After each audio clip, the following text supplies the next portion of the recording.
Raja Ampat selalu istimewa. Jajaran Pulau Kars nan megah berpadu dengan lautan biru yang menawan. Membuat saya ingin terus bertualang ke pulau para raja ini.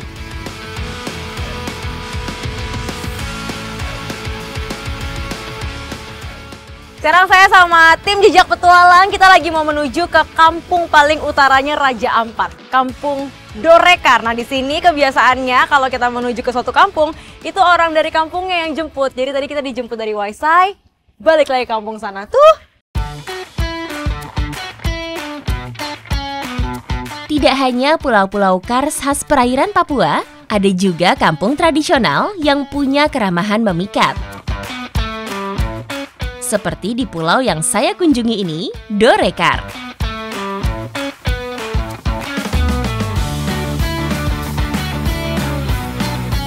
Setelah perjalanan panjang, rasa lelah langsung tergantikan dengan sambutan warga yang sangat antusias.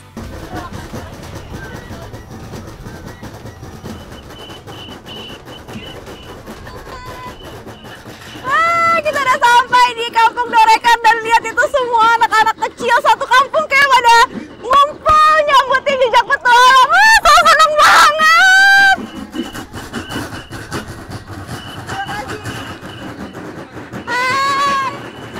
Kakak padamu seneng banget. Kak Stella, Kak Stella juga. Oke.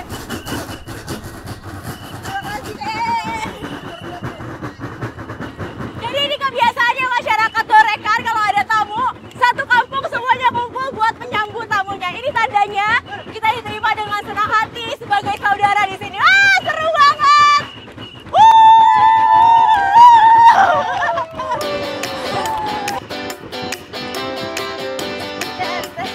Budaya penyambutan tamu menjadi ciri masyarakat Dorekar.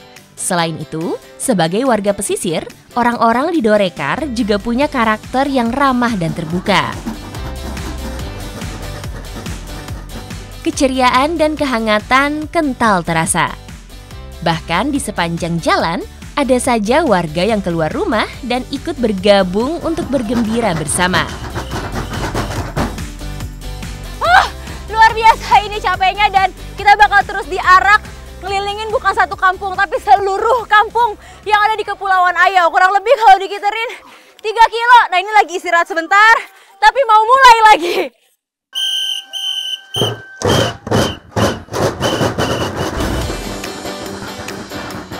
Ada 5 kampung di Kepulauan Ayau: Dorekar, Yenkawir, Boiseran, Runi, dan Yenkavin. Hari ini seluruh kampung bergembira bersama menyambut kedatangan saya.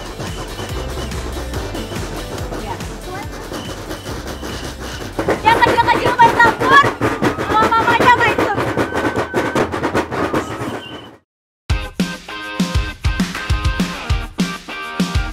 Dorekar tak cuma punya pemandangan alam cantik dan keramahan warga. Kampung ini juga punya hasil laut yang melimpah. Halo, selamat sore. Masih di daerah Kampung Dorekar. Hari ini saya sama ikut masyarakat buat ikut budaya mereka, yaitu budaya cari lobster. Jadi ini kita agak-agak di tengah laut, pas lautnya agak surut, terus cari lobster pakai kacamata ini sama ini sebagai penjeratnya. Ini saya sama om-om ganteng di belakang sudah siap buat cari.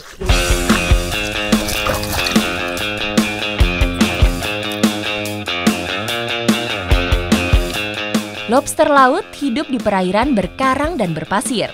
Untuk mencari biota yang satu ini, lubang-lubang di karang menjadi sasaran perburuan.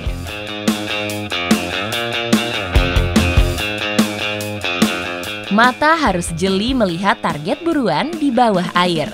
Jadi, saya juga harus menahan napas.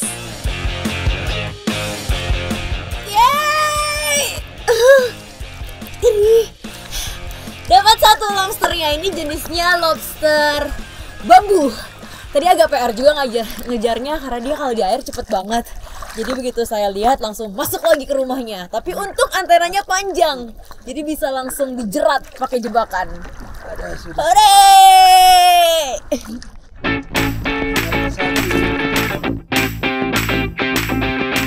Lobster bambu biasanya bersembunyi dan berkembang biak di balik karang-karang berpasir.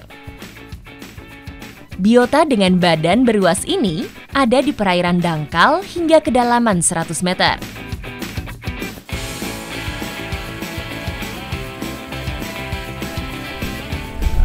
Hei, ayo pada tunjukin hasilnya semua. Ore, dapat. Jadi memang lobster ini dia itu aktif berkegiatan ketika matahari sudah teduh, mau terbenam, sampai malam hari itu waktunya mereka cari makan.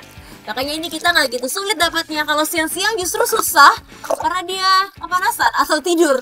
Pokoknya kalau siang-siang dia tidak keluar dari rumahnya. Laut Dorekar yang terjaga membuat lobster berkembang baik di sini. Tak heran, lobster menjadi sumber protein warga Dorekar. Tadam! Biasanya pernah saya lihat lobster itu diolahnya jadi makanan yang asin-asin. Kayak dikasih saus tiram, saus rica-rica, digoreng. Tapi kalau di Dorekar beda ya Mama. Kita bakal buat kue lobster. Yap, kue lobster. Benar-benar membuat saya penasaran. Selain lobster, singkong menjadi bahan lain untuk memberikan rasa gurih dan manis alami. Kombinasi singkong dan lobster akan menjadi perpaduan rasa yang pas di lidah.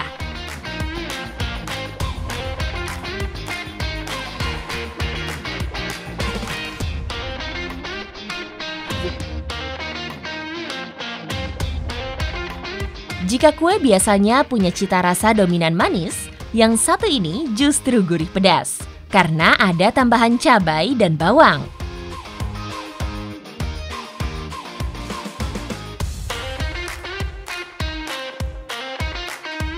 Penggunaan singkong juga terbilang unik, karena di Papua biasanya memakai bahan sagu.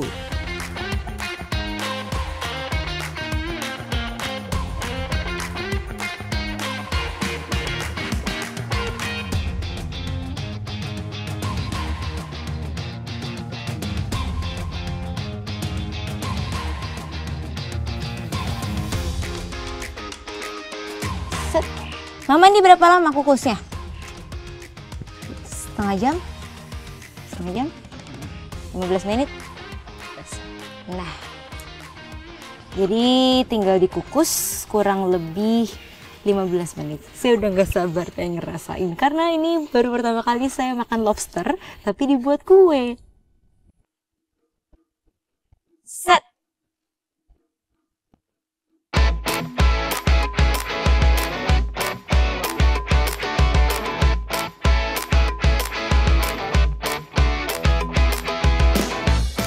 Rasanya unik, jadi ini kayak kue timus, tapi kalau kue timusnya dicampurnya gula Jawa. Nah ini dicampur lobster, jadi timusnya nggak manis tapi asin terus gurih. Enak tapi, kue enak apa tadi Mama?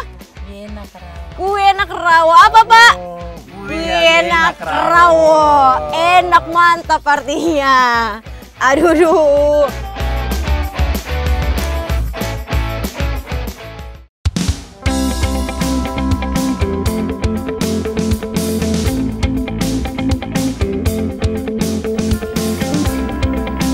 Tidak hanya potensi laut, kawasan mangrove Raja Ampat juga kaya akan biota yang bisa dimanfaatkan. Kini saya masuk ke kawasan mangrove yang tengah surut. Saya akan mencari kerang atau dalam bahasa setempat disebut dia. Kawasan berlumpur seperti ini kaya nutrisi khas yang cocok untuk perkembangbiakan kerang. Kita harus selalu rajin toki-toki, pukul-pukul ya Mama. Iya. Nanti kalau udah dapat suaranya berbeda. Nah, itu dia sudah suaranya. Ini. Keberadaan dia juga menjadi indikator sehatnya kawasan mangrove. Tak sulit mendapatkan dia di Raja Ampat. Saat berburu kerang bakau, harus pintar mengamati waktu surut yang tepat. Beruntung, titik maksimal surut hari ini terjadi pada siang hari. Jadi tak sulit bagi saya untuk mendapat kerang. Ini saya dapat satu, tapi sepertinya karena saya terlalu semangat toki-tokinya, kulit kerangnya sampai pecah. Jadi dalamnya udah kelihatan. Biasanya kalau udah dapat satu, teman-temannya ada di sekitar situ.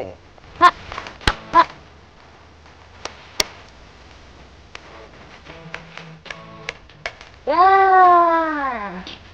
Di sini. Sini. Set. Taruh semua ya. Iya. Kita masak apa nenek hari ini? Makan sinole. Oh, sendolnya sama abokon. Itu apa? Ayo ikut saya sama mama, kita lihat cara buatnya. Ayo nenek.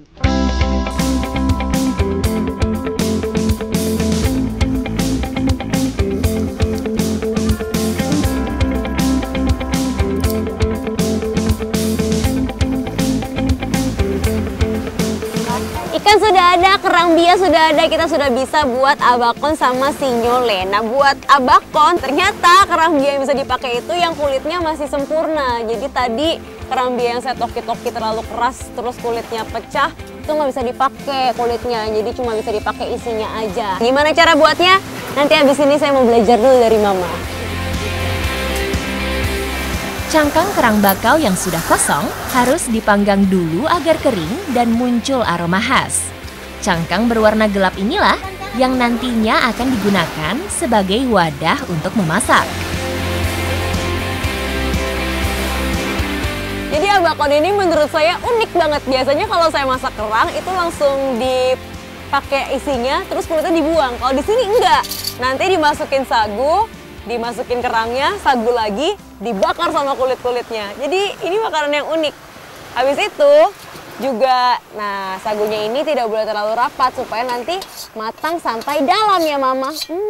Memang unik makanan Raja Ampat ini.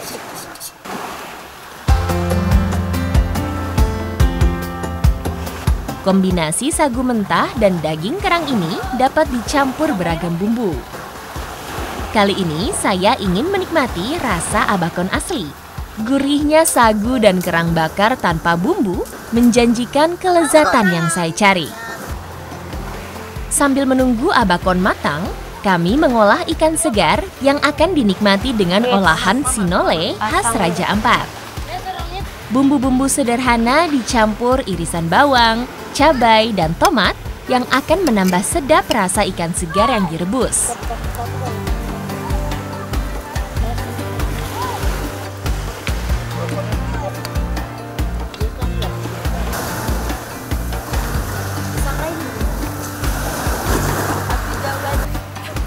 Kini sinole siap diolah, hanya terdiri dari campuran parutan kelapa dan sagu mentah saja.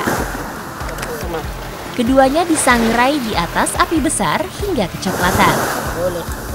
Saat sudah sedikit hangus, akan keluar aroma nikmat yang luar biasa.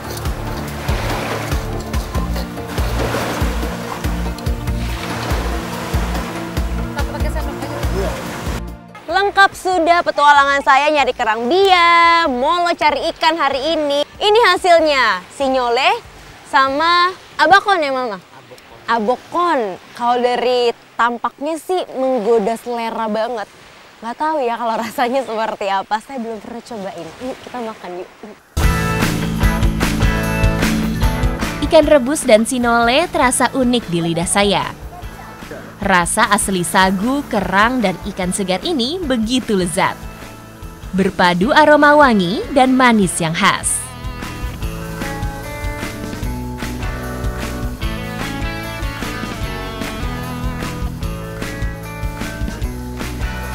Mana giginya? Bengongnya ya begitu.